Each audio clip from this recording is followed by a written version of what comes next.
کلید تمرین 46. الف. 1.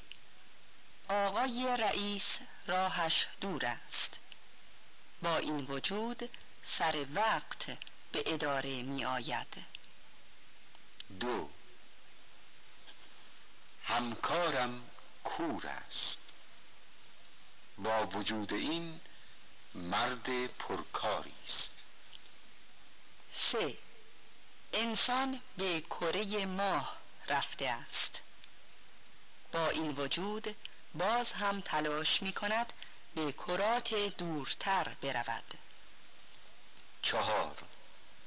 من سرما خورده ام، با وجود این کارم را تعطیل نکرده ام. 5. ویلبر استخوان دستش شکسته بود، با این وجود پیوسته کتاب می‌خواند. ب.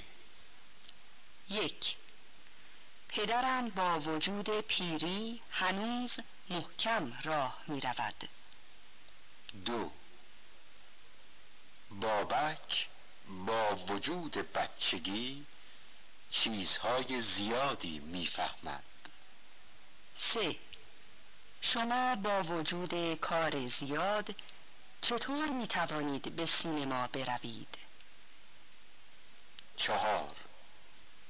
کتاب با وجود بیزبانی سخن میگوید.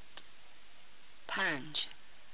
بشر با وجود راه یافتن به فضاهای دوردست هنوز علت بسیاری از چیزها را نمی‌داند. قید حالت. همه با اشتیاق منتظر دیدن این کار عجیب بودند.